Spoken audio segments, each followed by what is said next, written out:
In this video, we're going to learn about solubility. So solubility is defined as however much of a solute can dissolve in a given amount of a solvent at a certain temperature. So if you ever talk about the solubility of salt in water, it really should be salt in water at 20 degrees Celsius or 30 degrees Celsius or whatever you want it to be, because it does differ depending on temperature. Um, and it would be in terms of typically grams of solute per milliliter or liter of solvent. Um, so you could say that the solubility of salt in water at 25 degrees Celsius is, I don't know, 4.5 grams per milliliter. I'm completely making this up. Um, Solubility, it should be noted, is an equilibrium process. And that equilibrium is established when the rate of something dissolving and crystallizing out of solution, those rates are equal. You may have noticed if you've ever dissolved, say, salt in water, that most of the salt dissolves pretty quickly, but you have to stir it quite a bit to eventually get to the point that that last couple crystals dissolve. And that's because the rate of dissolution, it will slow down over time. And actually, as you dissolve more and more solute in solvent, there's more and more solute that can start to crystallize out. And so, what you end up having eventually is that the rate of you dissolving a solute and the rate that the solute is crystallizing out of solution, those rates are going to be equal. And that's when you hit equilibrium. So say you continually are stirring and stirring and stirring and adding more and more and more salt to some water. At some point, you hit the point where no more salt can dissolve. And at that point, what's happening is you're actually perhaps dissolving some salt, but at the exact same time, whatever you're dissolving is crystallizing out. The same amount of it is crystallizing out somewhere else. Now, solubility, the amount of solute that can dissolve in solvent at a certain temperature, that does depend on the polarity of the solvent. And there's this principle of like dissolves like. We've seen before that the polar water is capable of dissolving extremely polar, ionic table salt. Like dissolves like. A polar solvent will dissolve a very polar or ionic solute. Um, and in general, ionic compounds are soluble in water, but they are not soluble in nonpolar solvents. And the reason why is that imagine if you had, say, something completely nonpolar trying to pull apart a salt crystal. Those sodium and chloride ions are quite attracted to each other. If there is not a polar end of the solvent, it's not that solvent is not going to be able to pull out these ions out of the crystal. But nonpolar compounds, nonpolar solutes, tend to be insoluble in water, however, soluble in nonpolar solvents. Again, like dissolves like. Now, there's a little bit more to the solubility of ionic compounds in water than we've addressed thus far. In general, ionic compounds are rather soluble in water because, again, water is polar and it can pull out those ions. It can attract to the cations and the anions and pull them apart one by one in a crystal. However, imagine a crystal that is held together with extremely high lattice energy. If the lattice energy is extremely high, if those ions are super attracted to each other, then that solid state for the ionic compound, that is going to be more stable than the state where the ions are separate from one another in aqueous solution. And the rule to look at is it's Coulomb's law. F equals KQ1 Q2 over R squared. We're going to ignore the R and focus mostly on Q1 and Q2. These are the charges of ions in an ionic compound. And so a good rule of thumb is that if the product of the charges of ions in an ionic compound is greater than or equal to 4, the compound typically is going to be insoluble. And an example is aluminum phosphate, wherein aluminum is +3 and phosphate is -3. So actually the product of these is 9, which is much, much bigger than 4. This is extremely insoluble. There are some exceptions to this rule of thumb, which, it's good, but it's not perfect. These exceptions are silver ions. Silver compounds tend to be insoluble. So like silver chloride, AgCl, the product of the charges is just 1.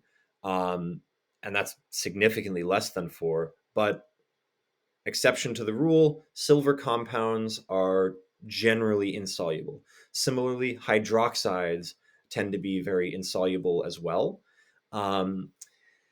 And sulfates, on the other hand, even though they are -2 in charge, they tend to form soluble compounds. So even copper 2 sulfate, which is CuSO4, Cu with a +2 charge, SO4 with a -2 charge, product being 4.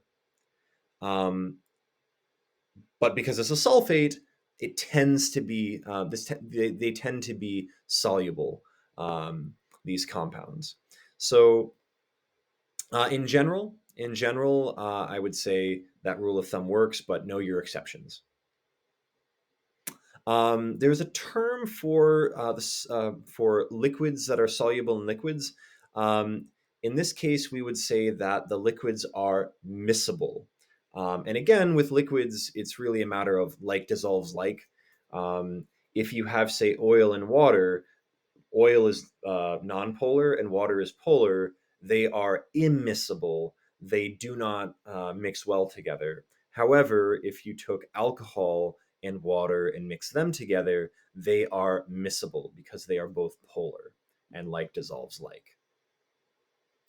Next, we will deal with the solubility of gases in liquids.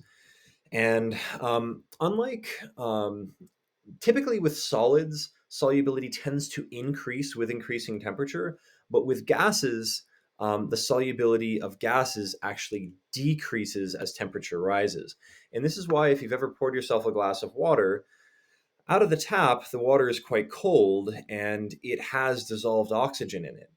But um, after a while, the water starts to warm up, and actually, water, you'll start to see bubbles of oxygen that have come out of solution because the water can no longer, at a higher temperature, hold quite as much oxygen as it did when it was colder.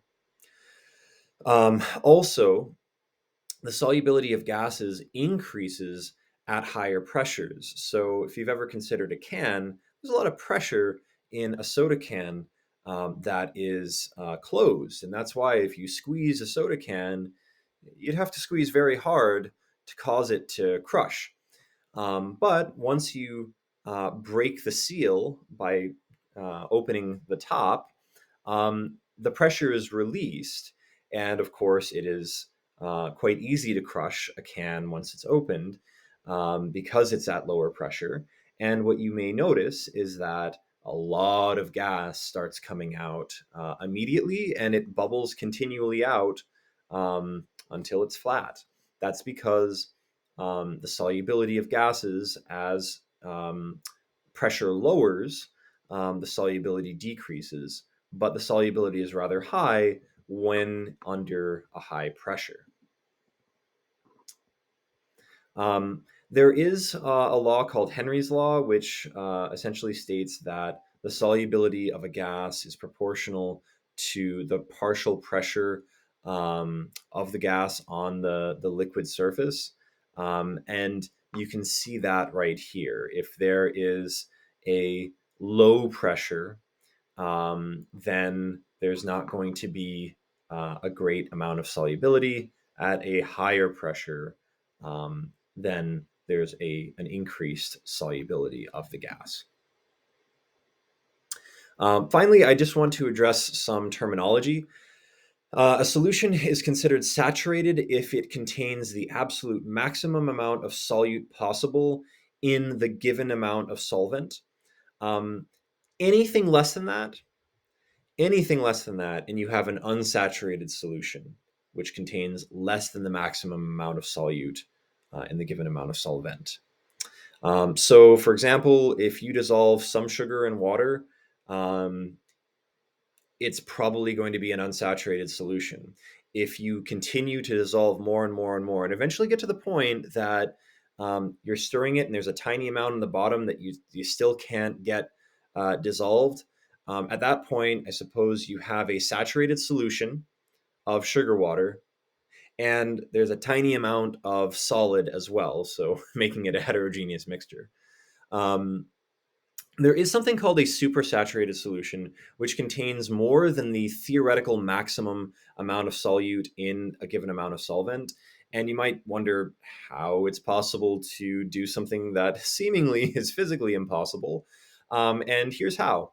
Um, if you, say, have a very hot solution, let's say sugar water at super high temperature, let's say you've essentially made a syrup. Well, imagine that you just allow this to cool off. Well, if it cools, suddenly the sugar is much less soluble in the water, and yet there's still that amount of sugar, the same amount of sugar, dissolved in the same amount of water. It's just that the saturation point has changed. So it is possible for this to happen, and it's possible for quite a lot of solute to remain dissolved before anything happens. This is, of course, a very unstable scenario, and even just a little bit of agitation can cause a lot of excess solute to crystallize out. But it's possible to essentially trap a lot of solute in a certain amount of solvent at a temperature, and then cool off the solution and still keep the same amount, the same concentration of dissolved solute in solvent.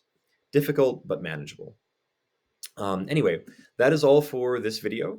I hope that you've enjoyed it, and please feel free to leave any questions or comments in the comment section below. Thanks for watching.